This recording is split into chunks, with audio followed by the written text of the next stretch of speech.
नमस्कार, मैं हूँ राजीव व्यास और वीएनएम टीवी के बुलेटिन में आप सभी का स्वागत है।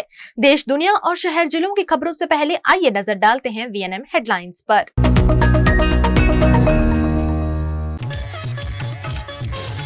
ईरान इजराइल के बीच आधिकारिक जंग शुरू। ईरान ने इजराइल पर दागी फतह 1 मिसाइलें। अहमदाबाद हादसे के बाद एयरपोर्ट निकट की इमारतों पर सवाल। सूरत का मामला हाईकोर्ट में। वडोदरा में वुडा कॉलोनी के निवासियों को नहीं मिल रहा घर, महिलाओं ने दी हड़ताल की चेतावनी। ईरान और इजराइल के बीच जंग शुरू हो गई है। दोनों ही देश एक दूसरे पर लगातार हमले कर रहे हैं। ईरान के सुप्रीम लीडर अयातुल्ला खामेनेई ने मंगलवार देर रात इजराइल के खिलाफ जंग का ऐलान कर दिया। उन्होंने एक्स पर लिखा, जंग शुरू होती है, हम आतंकी इजराइल को कड़ा जवाब देंगे, उन पर कोई दया नहीं दिखाएंगे।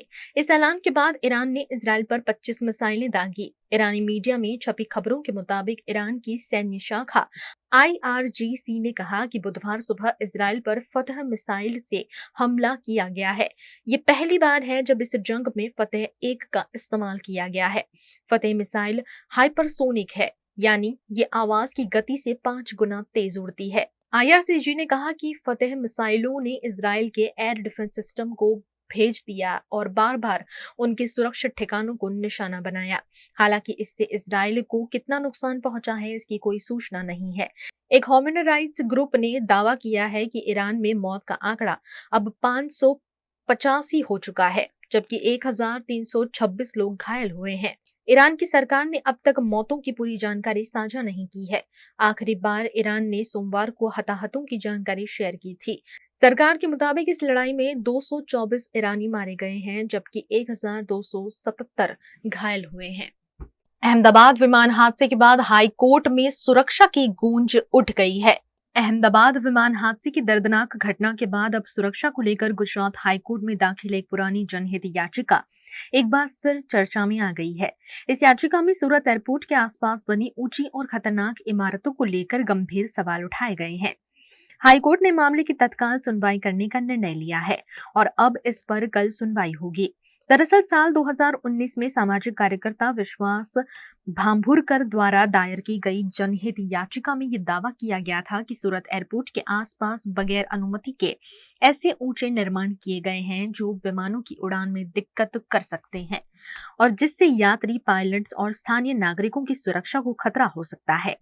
अहमदाबाद विमान दुर्घटना के बाद सूरत कलेक्टर, म्युनिसिपल कॉर्पोरेशन और अन्य संबंधित विभागों ने संयुक्त रूप से एयरपोर्ट के पास मौजूद इमारतों का सर्वे शुरू कर दिया है। याचिका में ये भी कहा गया है कि एयरक्राफ्ट एक्ट 1984 के तहत इन अनाधिकृत और खतरनाक निर्माणों को हटाया जाना चाहिए, भले ही उन्होंने नो ऑब्जेक्शन सर्टिफिकेट ले रखा हो।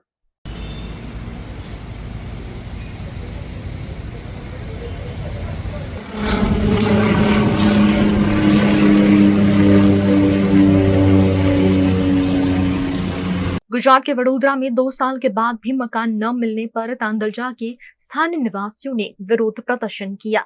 वडोदरा शहर की सन फार्मा रोड क्षेत्र में स्थित नीलगिरी वुडा कॉलोनी के जर्जर मकान 2 साल पहले नगरपालिका द्वारा खाली करवाए गए थे, लेकिन अब तक उन मकानों की मरम्मत नहीं हुई है और न ही रहवासियों को नए मकानों का आवंटन किया गया है। मकान से बेघर हुए लगभग 240 परिवार पिछले 2 वर्षों से किराए के मकानों में रहने को मजबूर हैं। ना तो उन्हें तयशुदा भाड़ा दिया गया है और ना ही कोई स्थायी समाधान सुझाया गया। इसी को लेकर नाराज रहवासी आज पालिका कार्यालय पहुंचे और जमकर विरोध दर्ज कराया। स्थानीय महिला निवासी रिहाना शेख ने मीडिया से बातचीत में बताया कि यदि जल्द कोई ठोस कदम नहीं उठाया गया तो वे भूख हड़ताल पर बैठेंगे और मजबूरीवश दोबारा उन्हीं पुराने खतरनाक मकानों में लौटने को मजबूर होंगे। તાંદલજા નીલગીરી હાઉસિંગમાંથી અમે સન ફાર્મા રોડ પરથી આવ્યા છે। 2 વર્ષથી અમને ખાલી કરી દીધેલા, ડ્રેનેજ લાઈન કાપી કાઢી, પાણીનું નળ કાપી કાઢ્યું, તો બી અમે 20 દાડા 21 દાડા તો એવા જ રહ્યા, વગર લાઇટે રહ્યા। અમે બનાવી આલીશું, તમને બીજે શિફ્ટ કરીશું એવું કરીને આજે 2 વર્ષ થઈ ગયા। બધા મારી જોડે આવ્યા છે। અમે 2 વર્ષથી કોઈ અમને પૂછવા નહીં આવતું, ત્યારે અમે બધાએ મિટિંગ કરી કે આપણે જઈને સાહેબને રજૂઆત કરીએ કે 2 વર્ષ થઈ ગયા છે, છોકરાઓની ફી ભરીએ, ભાડા ભરીએ કે શું કરીએ અમે। એટલા માટે અમે બધા જણ અહીં આવ્યા છે. તો રાવપુરા હું 3 મહિનાથી ધક્કા ખાઉં છું. અમે બધા જ જેટલા આવ્યા છે એનાથી ડબલ બધા આવે છે, પણ તોય અમને સીધું જવાબ નથી આલતા. તમને કે અમે 50,000 ભરવા અમે તૈયાર છે. મેં કીધું સાહેબ તમને અમે એક ઓપ્શન આલીશ કે બિલ્ડર અમારું પાસ નહીં કરતા, કોઈ બિલ્ડર પાસ નહીં કરતા, કોઈ લેતા નથી. તો સાહેબ તમે બિલ્ડરની જવાબદારી તમારી હોય છે, અમારી આમ જનતાની થોડી હોય છે. બિલ્ડર લાવવાની જવાબદારી તમારી. તો બી અમે છતાં 3 બિલ્ડરના નંબર મેં આલ્યા છે, તો હજુ સુધી કોઈ વાત નહીં થઈ કે રેહાનાબેન બિલ્ડર આવી ગયું છે, આવી વાત થઈ ગઈ, તમે શાંતિ રાખો થોડા દિવસ. અને તેના સાહેબ એવું કહે છે મને કે અહીં ઘડીએ ઘડીએ આવવાનું નહીં ઓફિસમાં. અમે રજૂઆત કરી રાવપુરા ગયેલા ને આજે કમિશનર સાહેબને મળવા આવ્યા છે કે સાહેબને મળીએ, સાહેબ કંઈ અમારું भगवान तरीके हमारे कोई रास्ता काटता हो तो बहुत बेस्ट है। पहलगाम में हुए आतंकी हमले की आग अब तक बुझी नहीं है। इसी के चलते डॉक्टर फारूक अब्दुल्ला ने केंद्र सरकार पर कई सवाल खड़े किए हैं। डॉक्टर अब्दुल्ला ने दक्षिण कश्मीर के पुलवामा जिले में पार्टी के जिला कार्यालय का दौरा किया और वहां कार्यकर्ताओं के साथ संवाद किया। कार्यक्रम को संबोधित करते हुए उन्होंने कहा, पहलगाम में जो आतंकी हमला हुआ जिसमें दर्जनों निर्दोष नागरिकों की जान चली गई, उन हमलावरों का अब तक कोई पता नहीं चल पाया है। केंद्र सरकार आखिर क्या कर रही है? उन्होंने आगे कहा कि भारत और पाकिस्तान के बीच जारी तनाव का सबसे बड़ा खामियाजा जम्मू कश्मीर के आम नागरिकों को भुगतना पड़ रहा है। न भारत और न पाकिस्तान कोई भी कश्मीर में शांति नहीं चाहता। दोनों देशों की लड़ाई में नुकसान सिर्फ कश्मीर के लोगों का होता है।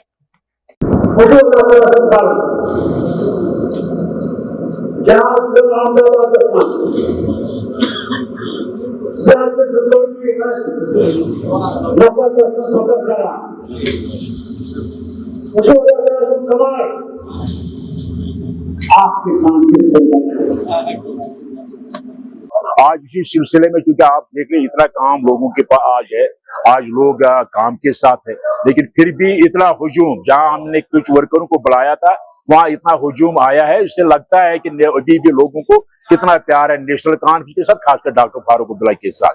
और दूसरी बात जो आपने कहा है कि उमर साहब ने कहा है कि डुअल हुकूमत यहाँ नहीं चलेगी, डुअल पावर यहाँ नहीं चलेगा, सही बात है। अगर यहाँ इलेक्शन हुआ है, अगर सुप्रीम कोर्ट के कहने पर यहाँ इलेक्शन हुआ है, एक पब्लिक गवर्नमेंट बनी है, लोगों ने वोट डाले हैं, लोगों की बड़ी तादाद निकली मैदान में, उन्होंने एक सरकार बनाई है, तो जो काम का करने का हक होना चाहिए वो तो सरकार को मिलना चाहिए, वो पब्लिक गवर्नमेंट को मिलना चाहिए। फिर पब्लिक गवर्नमेंट को लोगों ने किस लिए बनाया है? अपनी जो परेशानियां, अपनी जो मुश्किलात है उनको दूर करने के लिए, उसके लिए उन्होंने पब्लिक गवर्नमेंट को यहाँ बनाया, इसीलिए वो निकले पोलिंग बूथों पर। VNM टीवी पर वक्त है एक छोटे से ब्रेक का। ब्रेक के बाद जल्द हाजिर होंगे कुछ और खबरों के साथ, बने रहिए हमारे साथ। VNM Foundation, transforming lives, empowering communities. Inspired by the late Shri A.D. Vyas's life journey, the VNM Foundation was established in 2018, dedicating and making a positive and enduring impact on lives of individual and community. VNM Foundation is working on issues that can improve the society today and tomorrow: health and education, environmental wellness, inclusion, women empowerment, sports, art and culture. Collaborate with us. Sponsor a project through an annual CSR fund. Support activities and events for community welfare. Elevate your brand through annual association with VNM Foundation. Volunteer your time and skill. Donate now and claim an 80G tax exemption. VNM Foundation is registered under Section 80G of the Income Tax Act. VNM Foundation, transforming lives, empowering communities. For more details, contact 918734872606 or 919879572606. Mulberry Heights 3 BHK and 4 BHK premium flats, connecting you to a new way of life. Vadodara के most promising location new Gotri road पर आलीशान apartment. यहाँ बना है आपके सपनों का घर। Earthquake resistant structure, premium quality materials, interior exterior wall finish और डिजाइनर बाथरूम स्पेशल फैसिलिटी के साथ। Multipurpose hall, AC gym, swimming pool, terrace garden, kids play area, indoor games, allotted parking, CCTV जैसी कई एमिनिटीज। मलबेरी हाइट्स, खुद के घर का खूबसूरत एहसास। Mulberry heights, opposite Darshanam club life, new Gotri, Vadodara. Contact 9712932205। Hotel Tarasons, Maharaja Sayajirao की नगरी में आधुनिकता को संजोती एक ऐसी भव्य होटल जो आपको कराती है कभी न भुला पाने वाला एहसास। तारास किचन के डाइनिंग में आपको मिलता है अलग अलग क्यूजिन्स का delicious pure veg taste. Taras country cafe में फ्रेंड्स और फैमिली के साथ बिताए पल आपको करते हैं तरोताजा।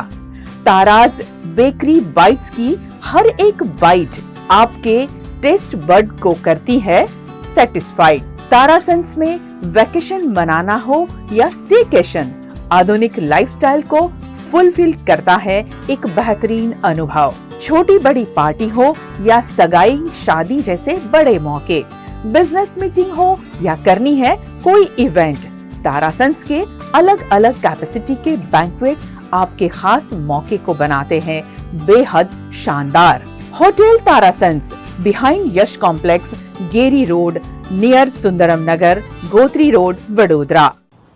Is this the new RUV? Yes, it's the BG RUV 350. First time in India. With 16-inch alloy wheels, a hyperdrive motor for tough roads, and all-metal sturdy body, BG Electric presents India's first RUV. Ahmedabad विमान हादसे के survivor विश्वास कुमार के भाई का आज अंतिम संस्कार किया गया। इस दौरान विश्वास कुमार बेहद दुखी नजर आए। अहमदाबाद प्लेन क्रैश में बचे इकलौते शख्स विश्वास कुमार पर दुखों का पहाड़ टूट पड़ा है। हादसे में अपने छोटे भाई को खो देने के बाद विश्वास ने जख्मी हालत में ही भाई की अंतिम यात्रा में हिस्सा लिया। वो फूट फूट कर रोते रहे, लेकिन फिर भी अपने भाई के पार्थिव शरीर को कंधा दिया। अपने भाई के पार्थिव शरीर को कंधा देते हुए विश्वास फूट फूट कर रोते हुए नजर आ रहे हैं, जिसमें वो कह रहे थे कि मुझे क्यों जिंदा रखा। गुजरात के सूरत से एक हैरान कर देने वाली तस्वीर सामने आ रही है, जहां कोरोना के बढ़ते मामलों के बीच सड़कों पर पीपीई किट फेंके नजर आए। कोरोना का खतरा भले ही कम हुआ हो, लेकिन महामारी से जुड़ी एहतियात अब भी जरूरी है। ऐसे में एक अज्ञात व्यक्ति द्वारा बड़ी संख्या में कोरोना सुरक्षा किट, जिनमें पीपीई किट, दवाइयां और मास्क शामिल हैं, उन्हें खुले में फेंक देना गंभीर लापरवाही मानी जा रही है।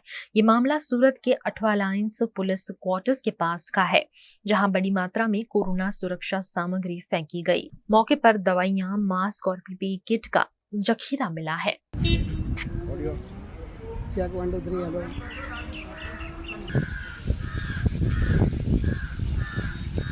જેવા તાત્કાલિક ખબર પડી કે કોઈ નાખી ગયું છે એટલે તાત્કાલિક અમે માણસો બોલાવીને જોઈને એનો યોગ્ય નિકાલ કરવા માટે આવ્યા છે। અહીં પીપીઈ કિટ દેખાય છે, એક્સપાયર ડેટની દવાઓ દેખાય છે। કોના દ્વારા ફેંકવા કે પ્રકારે તપાસ કરવામાં આવશે? હવે જો બિલનો જો અમે અમે પૂરું જોઈ શકતા હોય તો બિલ લઈને પણ એમની પાછળ અમે તપાસ કરીશું। આ પ્રકારે જાહેરમાં આવી વસ્તુઓ ફેંકવી કેટલું યોગ્ય? ઘણો ગુનો કહેવાય અને બેદરકારી કહેવાય। गुजरात के भावनगर में मूसलाधार बारिश के बाद में आम नागरिकों को काफी परेशानियों का सामना करना पड़ रहा है। भावनगर जिले के टाणा गांव में भारी बारिश थमने के बाद अब तबाही के मंजर सामने आने लगे हैं। हालात ऐसे हैं कि लोग पिछले 3 दिनों से घर नहीं पहुंच सके हैं और प्रशासन की ओर से अब तक कोई राहत कार्य शुरू नहीं किया गया है। 2 दिन पहले भावनगर जिले के टाणा और आसपास के इलाकों में मूसलाधार बारिश हुई थी। इस बारिश ने पूरे गांव को अस्त व्यस्त कर दिया। गांव के 4 से 5 मकान ढह गए, जबकि 25 से 30 घरों में पानी घुस गया। घरों में पानी घुसने के कारण लोगों की सारी जरूरी चीजें भीग गई और बर्बाद हो गई हैं। हालत ये है कि कई लोगों के घर तक पहुंचने के रास्ते ही बह गए हैं। कुछ जगहों पर 10 से 15 फीट गहरे गड्ढे और जलभराव की स्थिति बनी हुई है। અહીંયા વરસાદ પુષ્કળ પડેલ છે। 2 દિવસ પહેલાનો મારા ઘરે જઈ છે, સામે મારું ઘર છે, પણ હું 2 દિવસથી ઘરે જઈ શક્યો નથી, કારણ કે ગામમાં હતો, વાડીએ હતો, વાડીએથી ઘરે આવ્યો છે। અહીંયા મોટી ખાઈ પડાઈ ગઈ છે, 8 થી 10 ફૂટ ઊંડાઈ છે, એની 12 ફૂટ જેટલી પહોળાઈ છે, 12-13 ફૂટ જેટલી એવો અંદાજ છે। ઉધના પાલીતાણાવાળો રોડ છે આખો, અને અહીંયા જે મારો કોઝવે નાનો એવો મેં હાથે બનાવેલો હતો કે અથવા ભૂંગળું મૂક્યું હતું નાનું એવું, પણ એ બધું તણાઈને વહી ગયું છે। ખૂબ પાણી આવવાથી ગામમાં ઘણા મકાનો પડી ગયેલ છે અને આજ જે સ્થળે અમે ઊભા છીએ એ સ્થળ પર 8 થી 10 મકાનો આવેલા છે, ત્યાં તે લોકો 3 દિવસથી તેમના ઘર સુધી પહોંચી શક્યા નથી. તો તંત્રએ પણ આજ સુધી કોઈ પણ જાતની નોંધ લીધી નથી. તો સરકારશ્રીને અમારી નમ્ર વિનંતી છે કે તત્કાલ આ લોકો તેમના ઘર સુધી પહોંચે તેવી વ્યવસ્થા કરે અને આ લોકોને ઘર વકરી પણ પલ્લી ગઈ છે અને રહેવા માટેની પણ વ્યવસ્થા નથી, તો તેની માટે રહેવા માટેની પણ વ્યवस्था करे. अहमदाबाद विमान हादसे में कई लोगों ने अपनी जान गंवाई, जिसमें कई मासूम बच्चे भी शामिल थे।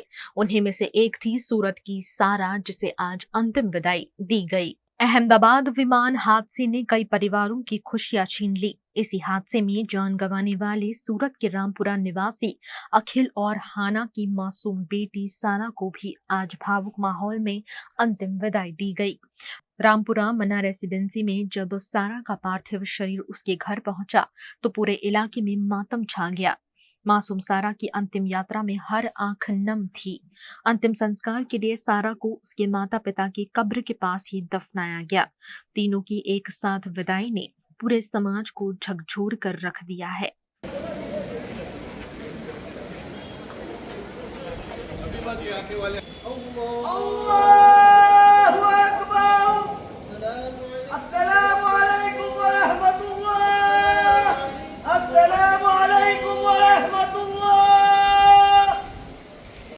अहमदाबाद विमान हादसे में एक अहम जानकारी सामने आई है। अब तक 208 मृतकों का डीएनए सैंपल मैच हो चुका है। 208 डीएनए सैंपल मैच થયા છે। એમાંથી 170 પાર્થિવ દેહને એમના સ્વજનોને સોંપી દેવામાં આવ્યા છે। એના સિવાય 3 એટલે કે જે મેં સવારે કહ્યું હતું એ પ્રમાણે 2 ડેથ હતી, બીજા એક વધારે બર્ન્સ પેશન્ટની ડેથ થઈ છે, એટલે હમણાં 3 ડેથ, એટલે એ રીતે જોઈએ તો આપણે 173 પાર્થિવ દેહ એમના સ્વજનને આપી દેવામાં આવે છે। હવે આ જે ડિફરન્સ છે 37નો, એમાં જોવા જઈશું તો 14 લોકો આવનાર કલાકોમાં કે જેમની સાથે ફેમિલીથી કનેક્શન વાત થઈ ગઈ છે એ લોકો 2-4 કલાકમાં અમુક લોકો આવશે, બીજા 4-5 કલાકમાં બીજા આવશે, એમ કરીને 14 લોકો લઈ જશે। 12 રિલેટિવ એટલે કે બીજા સ્વજનની રાહ જોઈ રહ્યા છે મેચિંગની, એવા 12 ફેમિલી છે। 5 લોકો અત્યારે અહીંયા જ છે, પ્રોસેસમાં ચાલુ છે, અને 6 જણને ફોન થઈ નથી શક્યો, એટલે વી આર ટ્રાઇંગ કે એમને કનેક્ટ કરી અને એમનો સમય જાણી અને એમને પહોંચીએ। આ જેટલા બી જેટલા બી આપણે ડિસ્પેચ કર્યા છે, જેટલા લોકોને સ્વજનને એના દેહ આપ્યા છે, એમાંથી ઇન્ડિયન ગણશું તો 131, પોર્ટુગીઝ 4, 30 યુકે સિટીઝન્સ અને કેનેડિયન 1, અને નોન પેસેન્જર તરીકે 6 વ્યક્તિને આપણે એમના ઘરે પહોંચાડ્યા છે।